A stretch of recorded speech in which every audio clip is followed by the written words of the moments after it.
Welcome to PD TV. Visakha స్థానిక సంస్థల MLC ఉప ఎన్నికల్లో ఖచ్చితంగా గెలుస్తామంటూ కూటమి మొదటి నుంచి కూడా చెప్తా వస్తుంది. కానీ ఆఖరి నిమిషంలో ఈ రోజున పోటీ చేయట్లేదంటూ ఒక ప్రకటన విడుదల చేయడం, ఆ ప్రకటన వచ్చిన కొద్దిసేపటికే వైఎస్ఆర్ కాంగ్రెస్ పార్టీ చెందినటువంటి మాజీ మంత్రి జోగి రమేష్ కుమార్ని అరెస్ట్ చేయడం జరిగింది. ఒక పక్క వైఎస్ఆర్ కాంగ్రెస్ పార్టీ అభ్యర్థి గెలుపు లాంఛనమైన అభిప్రాయం వార్తలు వస్తున్న నేపథ్యంలో మరోపక్క వైఎస్ఆర్ కాంగ్రెస్ పార్టీ చెందినటువంటి నేత కొడుకుని అరెస్ట్ చేయడంతో రాజకీయంగా కొంత వార్తల్లో చర్చనీయాంశంగా మారింది. ఈ యొక్క రెండు పరిణామాలకి ఏదైనా దగ్గర సంబంధం ఉందా? విశాఖ స్థానిక సంస్థల ఎమ్మెల్సీ ఎన్నికల్లో కూటమి ఎందుకు పోటీ నుంచి తప్పుకుంది? ఇటు జోగి రమేష్ కుమారుడు అరెస్ట్ వెనుక కారణాలు ఏమిటి? పూర్తి డీటెయిల్స్ అందించడానికి మనతో పాటు ఉన్నారు వైఎస్ఆర్ కాంగ్రెస్ పార్టీ అధికార ప్రతినిధి మాదిరెడ్డి శ్రీనివాసరెడ్డి గారు. సార్ నమస్తే. సార్ నమస్కారం శ్రీకాంత్ గారు, మీకు పిడిటీవీ వీక్షకులకు. చంద్రబాబు నాయుడు గారిది మొట్టమొదటి నుంచి కూడా కుట్రలు, కుతంత్రాలు, అప్రజాస్వామ్యం, ఏది ఎన్నికలకు విలువ ఇవ్వకుండా ఉండటం అతనికి అలవాటైనటువంటి ప్రక్రియ. ఎదుటివాడు నాశనం అయితే మనం బాగుందాం అనేటటువంటి విధానం చంద్రబాబు నాయుడు. ఇక్కడ పచ్చ మీడియా, ఒక సెక్షన్ ఆఫ్ మీడియా, ముఖ్యంగా ఈనాడులో ఇప్పుడే నేను టీవీలో చూశాను, ఈ ప్రోగ్రాంలో పాల్గొనబోయే ముందు, కూటమి నేతలంతానంట చంద్రబాబు నాయుడు గారి హోందాతనానికి జైజేలు పలుకుతున్నారంట. మనకు బలం లేదు కాబట్టి మనం పోటీలోకి వద్దు అని చెప్పేసి ఏం చెప్పారంట. చెప్పగానే వారి యొక్క హోందాతనానికి కూటమి మిగతా సభ్యులందరూ కూడా జైజేలు పలికారంట. ఇది ఎంత హాస్యాస్పదంగా ఉందంటే, కూటమి ఏ రోజైతే ఎలక్షన్ నోటిఫికేషన్ వచ్చిందో ఆ రోజున మాకు ఇక్కడ బలం లేదు కాబట్టి వైసీపీ వాళ్ళు 841 అండి, అక్కడ 41లో 11 మంది ఓటర్స్ లేరు. మిగిలిన 830లో వైఎస్ఆర్సీపీకి ఏది ఫిరాయింపులు జరిగిన తర్వాత కూడా, ఏది కార్పొరేషన్ నుంచి 12 మంది ఇట్లా వెళ్ళిపోయిన తర్వాత కూడా వైఎస్ఆర్సీపీకి 615 మంది ఉన్నారు. కూటమికి కానీ జనసేన, టీడీపీ, బీజేపీలు కలుపుకొని 215 మంది ఉన్నారు. ఏ రకంగా గెలుద్దామని చెప్పేసి వాళ్ళు మేము అక్కడ ఓడిస్తాము అని ప్రకటనలు చేస్తూ వచ్చారు. దీని వెనకాల ఉన్నటువంటి విషయం ఏంటంటే, మొట్టమొదట వాళ్ళు చేసినటువంటి ప్రయత్నం ఏంటంటే, గండి బాబ్జీని అడిగారండి కంటెస్ట్ చేయమని. ఆయన మొత్తం ఎంక్వైరీ చేసుకున్నాడు.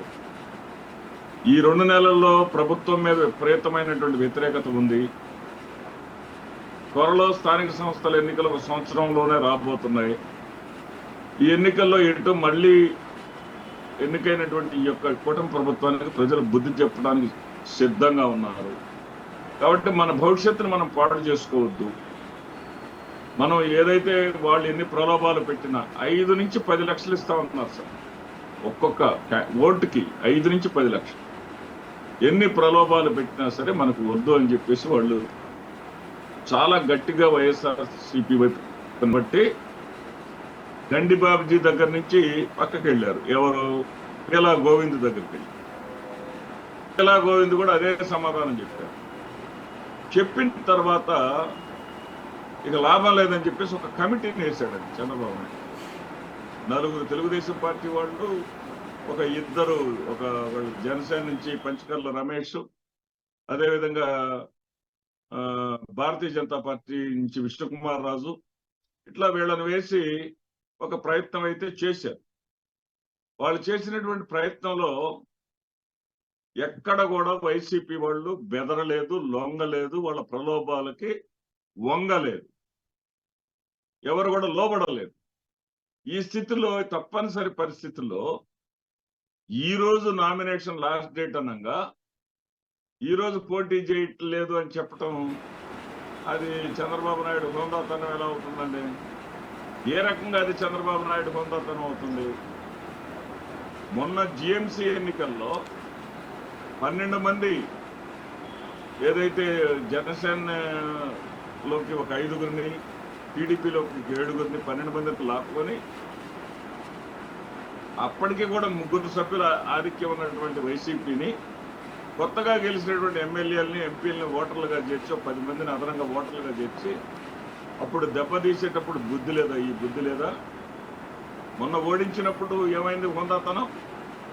అదేవిధంగా ఇతను హోందాతనం ఎంత చండాలంగా ఉంటుందో మనం గతంలో కానీ వెళితే 2014 ఎన్నికలకు ముందు స్థానిక సంస్థల ఎన్నికలు జరిగినాయి.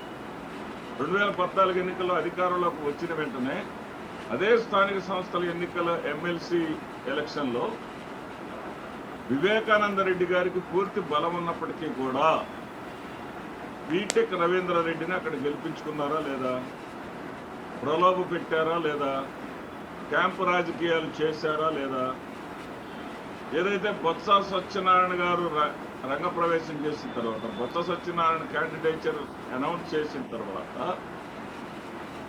తూర్పు కాపులు చాలా మంది తెలుగుదేశం పార్టీకి చెందిన వాళ్ళు కూడా 70-80 మంది నా దగ్గర ఉన్నటువంటి సమాచారం మేరకే చెప్తున్నారు శ్రీకాంత్ గారు. 70-80 మంది తెలుగుదేశం పార్టీ వాళ్ళు కూడా వైసీపీకి వేయటానికి సిద్ధపడ్డారు. ఎందుకు సిద్ధపడ్డారంటే కూటమి ప్రభుత్వం ప్రజలకు ఇచ్చిన హామీలకు తిలోదకాలు ఇచ్చింది, కూటమి ప్రజల ఆగ్రహానికి గురైంది. ఈ ప్రభుత్వాన్ని కానీ సమర్థిస్తే మనం కూడా ఆ ప్రజల ఆగ్రహానికి గురవుతాం. కాబట్టి మన మర్యాదను మనం కాపాడుకున్నామని తెలుగుదేశం పార్టీ వాళ్ళు బొత్స సత్యనారాయణ గారికి ఓటు చేయడానికి సిద్ధపడ్డారు. తప్పనిసరి పరిస్థితుల్లో ఓటమి నుంచి తప్పుకొని ఏదో కూటమి కొందాతనం ప్రదర్శించింది అనేది దొల్ల కబుర్లు తప్ప నీతి నిజాయితీతో కూడినటువంటి కబుర్లు కాదు. ప్రకాశం జిల్లాలో చూసాం లోగడ. ప్రకాశం జిల్లాలో అక్కడ గెలుస్తాం అని చెప్పేసి ప్రయత్నించి తెలుగుదేశం పార్టీ క్యాండిడేట్ అయితే గెలవడని జిల్లా పరిషత్ చైర్మన్ గా ఈదర హరిబాబుని ఇండిపెండెంట్ గా పెట్టి టాస్ దాకా వెళ్లి ఏదో ప్రజాస్వామ్యం న్యాయం బతికుంది కాబట్టి అక్కడ వైసీపీని గెలిచింది. నెల్లూరు జిల్లా పరిషత్లో చూసాం. నెల్లూరు జిల్లా పరిషత్లో కూడా తెలుగుదేశం పార్టీకి మెజార్టీ లేకపోయినా వైసీపీకి మెజార్టీ ఉన్న ఆ జిల్లా పరిషత్తును కైవసం చేసుకోవడానికి వాళ్ళు చేసినటువంటి ప్రయత్నాలు చూసాం. అక్కడ దాకా ఎందుకంటే మన గుంటూరు జిల్లాలో రాజుపాలెం మండల పరిషత్తును కైవసం చేసుకోవడానికి ముస్తాఫా అంబటి రాంబాబు మీద చేయి చేసుకున్న విధానం చూసాం. వాళ్ళు హోందా రాజకీయాలు చేశారనేది మాట. కాకపోతే ప్రజాస్వామ్యం సాధించినటువంటి ఈ విజయాన్ని వైఎస్ఆర్సీపీ శ్రేణులు సంబరాలు చేసుకోకుండా, ప్రజల్లోకి తీసుకెళ్లనీయకుండా అక్రమ కేసును బనాయించి జోగి రమేష్ గారి అబ్బాయిని అరెస్ట్ చేశారు. కేవలము ప్రజల దృష్టి మరల్చడానికి మొట్టమొదటి నుంచి కూడా చంద్రబాబు నాయుడు గారి యొక్క అలవాటు. జగన్మోహన్ రెడ్డి గారి లాగా ఇచ్చిన మాట, జగన్మోహన్ రెడ్డి గారు ఎన్నికల సమయంలో మాట ఇచ్చారండి. ఆ మాట నెరవేర్చుకుంటూ వచ్చాడు క్యాలెండర్ ప్రకారం తప్ప గత ప్రభుత్వం అది చేసింది ఇది చేసింది, ఖజానాలో డబ్బులు లేవు, 100 కోట్లే మిగిలిచ్చి వెళ్ళింది అని కుంటిసాకులు చెప్పలేదు కదా. ఈ రోజున చంద్రబాబు నాయుడు గారు ఆ హామీలను నెరవేర్చే ఉద్దేశం లేక ప్రజల్ని మోసగించినటువంటి విషయం ప్రజల్ని మరుగుపరచడం కోసం, వాళ్ళని డైవర్ట్ చేయడం కోసం జగన్మోహన్ రెడ్డి చేశారు. నిధులు లేవు, అవి లేవు, ఇవి లేవు అనేటటువంటి దొంగ మాటలు చెప్తా ఉన్నారు. ఏ విషయాల మీద చర్చ డైవర్షన్ పాలిటిక్స్ లో పరాకాష్టే జోగి రమేష్ గారి అబ్బాయి అరెస్ట్ తప్ప న్యాయంగా పోరాడతాం. జోగి రమేష్ గారి అబ్బాయి ఖచ్చితంగా అతనికి అదేది అరెస్ట్ చేసింది కూడా విచిత్రమైనటువంటి కారణం. ఇదేంటంటే స్ట్రైక్ అవ్వట్లేదు, సమ్ నిధులకు అదే లోకేష్ వీళ్ళందరూ కూడా దాంట్లో ఆ ఆస్తులను కాజేయాలని అగ్రిగోల్డ్ భూములకు సంబంధించి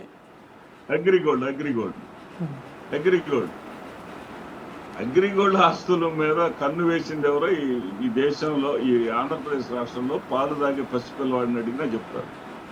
దాన్ని ఆళ్ల రామకృష్ణారెడ్డి గారి ప్రయత్నం వల్ల వాటిని కాపాడుకోగలిగాము. దీనికి ప్రతీకారంగా ప్రజల దృష్టి మరల్చడానికి జోగి రమేష్ గారి అరెస్టుని తెర మీదకి తీసుకొచ్చారు. అది కూడా వాళ్ళు పైశాచికత్వంలో ఉన్నారండి. ఏదంటే చంద్రబాబు నాయుడు గారు పైకి ఒకటి చెప్తున్నారు, లోపల ఒకటి చేస్తున్నారు. పైకేమో మీరు చేసేది మీరు చెయ్యండి, నేనేమో ఎక్కడైనా సరే శాంతి భద్రతలు క్షీణిస్తే దండిస్తానని చెప్పేసి నేను పైకి చెప్తా ఉంటాను. మీరు మాత్రం చేసుకోండి అంటే రోజుకు ఒక హత్య ఈ రాష్ట్రంలో జరుగుతూ ఉంది. అదేవిధంగా సరే ఈ ఎన్నికలో మనం గెలవలేకపోయాం కాబట్టి జోగి రమేష్ అరెస్టుని తెర మీదకి తీసుకొద్దాం. ఈ విషయాన్ని ప్రజలు చర్చించకుండా 2 నెలల్లోనే ప్రజల్లో అసంతృప్తి వచ్చింది.